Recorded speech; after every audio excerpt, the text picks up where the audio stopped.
थे उसे तूफान कहते गए। हम अपनी जान के दुश्मन को अपनी जान कहते गए।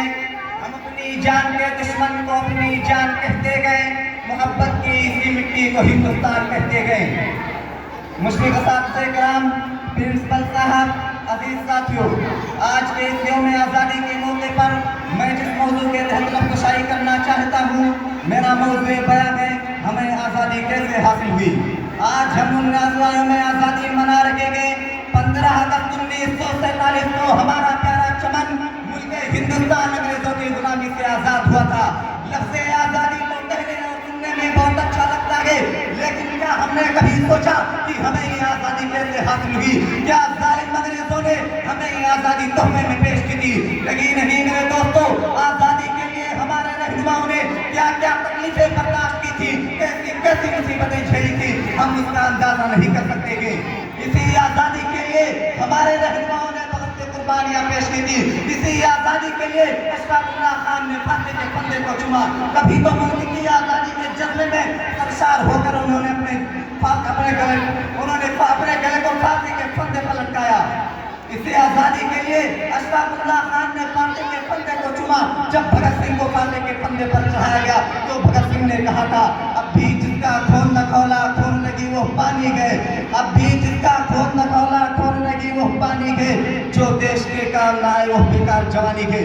ये मुसीबतें इसलिए झेली सिर्फ और सिर्फ हमारे मुल्क को आज़ाद कराने के लिए, ताकि आइंदा आने वाली नस्लें गुलामी की जुल्मत से निकलकर आज़ाद हिंदुस्तान के खुशगवार फ़ज़ा में सांस ले सकें। मुल्क हिंदुस्तान की तारीफ बोल रही है कि मुल्क हिंदुस्तान को आज़ाद कराने में बहुत से लोगों ने अहम किरदार अदा किया था। 1857 में पहली जंग आज़ादी का आगाज हुआ, जिसमें रानी लक्ष्मीबाई, टीपू सुल्तान, अशफाक उल्लाह खान, राम प्रसाद बिस्मिल और भगत सिंह जैसे भी लोग शामिल थे।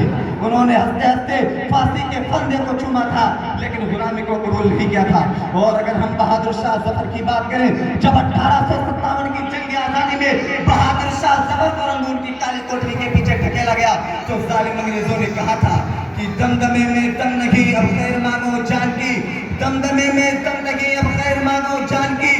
जफर ठंडी हुई शमशीर हिंदुस्तान की। तो बहादुर शाह जफर ने मुंहतोड़ जवाब देते हुए कहा था, गाजियों में बू रहेगी जब तक ईमान की।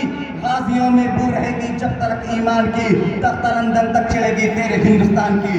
मुल्क हिंदुस्तान को आज़ाद कराने में हिंदू, मुस्लिम, सिख, ईसाई तमाम लोगों ने बड़ी कुर्बानियां पेश की थी। लेकिन सच ये है कि जब मुल्क गुलाम हुआ तो सबसे पहले मुल्क को आज़ाद कराने की फिक्र मुसलमानों को हुई थी। उन्होंने ही सबसे पहले आज़ादी की तहरीक शुरू कर दी।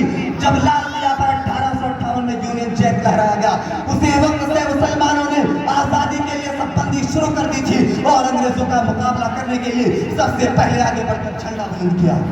जो कि मुल्क में अंग्रेज अपना कदम जमा चुका था, लड़ाइयाँ बेनतीजा साबित हो रही थी। इसलिए शेखुल हिंद मौलाना महमूद हसन ने बिरादरान वतन को इस आज़ादी की लड़ाई में शामिल किया। अंजाम ये हुआ कि हमारा मुल्क आहिस्ता आहिस्ता आज़ादी की मंजिल तक पहुँच गया। मैं जब मर जाऊँ तो मेरी अलग पहचान लिख देना। मैं जब मर जाऊँ तो मेरी अलग पहचान लिख देना।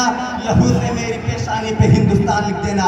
मुल्क हिंदुस्तान एक गुलदस्ता है जहाँ हर मजहब, हर जुबान, हर कौम के लोग मिलजुल कर रहते हैं। हमारी ये खुशकिस्मती है कि मुल्क हिंदुस्तान में हिंदू, मुस्लिम, सिख, ईसाई सब पैदा हुए, लेकिन सबसे बड़ी बदकिस्मती है कि इंसानियत पैदा नहीं हुई। अगर तमाम मज़ाहिब को भूलकर अमन का प्रचार होने लगा तो हमारा मुल्क सज जाएगा, संवर जाएगा और इसका डंका विदेश तक गुजेगा। अब आखिर में इस शेर के साथ अपनी तकरीर को खत्म करता हूँ कि एक दूसरे का हम सभी सम्मान करेंगे, एक दूसरे का हम सभी सम्मान करेंगे। झगड़ा न कभी हिंदू मुसलमान करेंगे।